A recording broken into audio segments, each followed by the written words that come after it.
Hello guys, I hope you all are doing well. This is a Monday video, so we are going to talk about food processing. Now, food processing in the UPSC syllabus, according to the UPSC syllabus given in paper 4 GS3, is food processing. We need to see the related industries in India. Now, their scope, their significance, their location, their upstream and downstream requirements, and the supply chain management. Now, the analysis of this question paper, like the question paper and regarding the food processing thing, I would do it on Wednesday's video because I really want to talk over some tip and trick over this thing of how to go about with this question paper thing. So I would complete that, cover that on Wednesday video. But to understand the Wednesday video, we do need to see today's video, and that is why today we are going to do everything about food processing and everything we'll complete today. So let's begin with the video.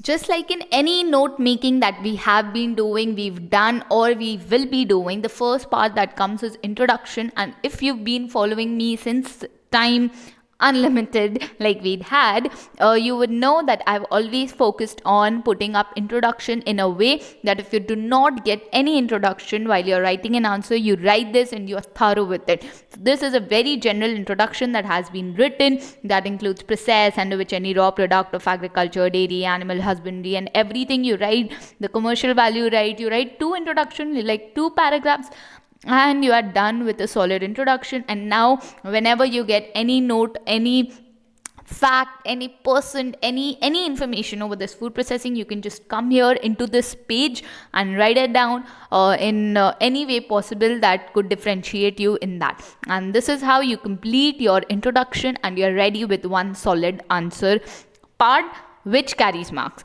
Then you come to the scope. Why we are knowing about the scope of the food processing is that before knowing anything, this helps us in writing about the challenges, about the limitations, about the way it has been implemented and everything. So in this scope, if you have facts, if you have figures to be written, write it down. But if you do not have those facts and figures, at least write the sentences, write the words, write anything that's possible. So accordingly, you'll go through it and you'll know about it. So here when I was writing about the scope, I've written about the agriculture commodity hub, the huge consumer base that food processing has, the strong economy that it portrays, and the policies that they keep up. And with that, the increasing urbanization and the provisions of the World Trade Organization, the wide range that it has, the raw material base, the large investments. You underline the important words so that your revision becomes easier and you keep knowing about things. And this is how you proceed. So this is the scope of food processing that is important while writing your answer, and these are some 2-3 sentences or points that you can have which tells you about some facts and figures that you can put in whenever you want or whenever you think is the beautiful part, as in your introduction or anything like that, and accordingly you can proceed with it. So this way you can think about how to enhance your answer, put up the facts, put up the figures, and keep your answer updated, because 2024 is way long back. Then we come to significance. So when you have a topic, you have a scope, you have a structure to that, so you know that this topic is gonna have some advantage and some disadvantage in this material world. Everything has one.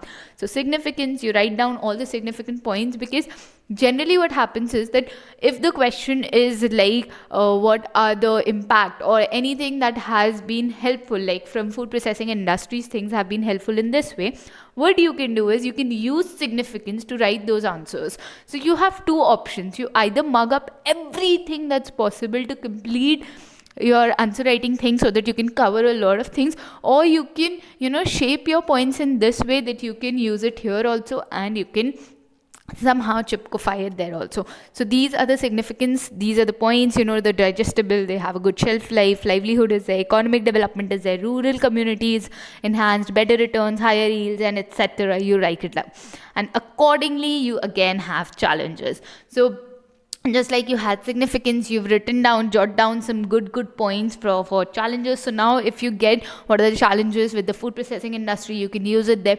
What are the difficulties food industries have been facing, you can use it there. In definitely a practical aspect, that yes, this scheme has been a problem, or this initiative of government has been a problem, or anything like that. So accordingly you can use, it's like the low public investment, poor infrastructure, or inadequate credit is there, or high levels of fragmentation. Farmers are just confined to the local mines. There is supply chain that's lacking transparency, and there's no quality control and testing mechanism.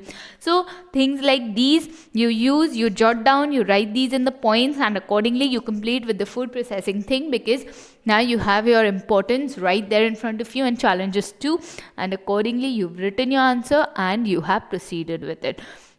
And then you have the current thing. See, now what you do is you have skill index, doing business in India, you have FPI, you have Indian Investment Atlas, you have setting up business in India, you have Indian frozen food investment, everything like that. So now what happens is, when you've jotted it down, what you go is that if you are going through any current affairs, see, suppose you have skill index, and you know that skill index can be used in knowing about the food processing statute in India. So what you do is, whenever you go through a current affair that has come up with a skill index thing, anybody that has come up, you know about the skill index, you've written about it, you know about it, so you can use those facts and figures in this answer, and you can enhance your answer in this way. So if you do not write it in in detail, you at least have the points written, and then you can enhance it. So any day whenever you come across this, do write the schemes, the initiatives, and everything like that. Then we have infrastructure development. How is food processing infrastructurally developed? This you can write about the things that we would definitely come up with, the schemes, the practices in regard to the infrastructure that the government has been doing, and in this way the infrastructure is helping the food processing, which is the agriculture sector, in enhancing their status, their stature in the economy of our country. And that is why food processing is a beautiful part of this economy. And so the first could be your mega food park scheme. And this is a very important scheme, I must tell, because this has been there since a very long time, and the implementation, their aim, they kind of cover everything. Now again, they'll be having their advantage, they'll be having the disadvantage, but irrespective of that, because right now we are not asked about the critical analysis of MFPS, we are asked about the MFPS, so we are reading MFPS. So if you have anything related to that, you can use it and write it, because yes, it aims to accelerate the growth of food processing industry, and then establishment of strong food processing infrastructure. So these are all what, when you talk about infrastructure development, mega food park scheme helps you in that. And there's efficient supply chain, there's a cluster based approach that is there. They'll be demand driven, and they'll be based on the pre-marketed and the environmental safety. They look over that, the social standards and everything like that. You also have the cold chain, the value addition and the preservation that you have in the infrastructure development thing. You have the modernization of abattoirs and technology upgradation. You have quality assurance code standards, and the research and development and promotional activities. So what are these? If you haven't got an explanation to these, good and fine. If you have, good and fine, mention it down. So what are you doing? You've jotted down all the points in front of you, so whenever you come and revise it, this is right there in front of you. And then there was a small portion that I found out, that human resources development, because once you talk about food processing, you need to talk about how the human resources is being used to upgrade the food processing industry in our country. So there's extensive training, there's entrepreneurship development, there's creation of infrastructure facilities for running courses in food processing, and what all programs or trainings that have been running in our body, in our country. And then we also have the body and the boards, and these are the several bodies, these are the several boards that have been there existing in our country, which is there for the food processing thing. So if not anything, if you have this, if you know about this, if you come across one board, and if you talk about maybe some disadvantage or advantage, if not anything, just add a sticky note here and write the challenges of this board. So whenever you come to revise here, you'll know that yes, NMFP has this challenges existing in the country. Then there are issues and challenges with the boards and everything. That is, the FDI policy in food processing is the biggest challenge, because it's like the e-commerce has this and the wholesale has the 100% thing permitted, but the market rate and everything that differs. Then you have the notable trends in Indian food processing sector, so that's also different. You have the strategies adopted in budget, you have new foreign and domestic investment, and the sector specific government policies. So accordingly, these are the issues and these are the challenges that have been facing. Next in our syllabus was upstream and downstream requirements. So I'll just quickly go through what's upstream and downstream, because upstream is that you look for the raw materials and you find them and extract the raw materials. So that's like what that yes, that industries that rely on the extraction of raw materials has an upstream process. And here I've again dimensioned the what are the points under upstream and what are the points under downstream. And downstream is processing the materials and then collecting them during upstream stage. It includes the actual sale of that product to other businesses, governments, private industries, and everything. Why am I reading this out? So that if you don't know and if you do not understand my handwriting, you can go through this, and if I've read it out to you, you can just write it on your own.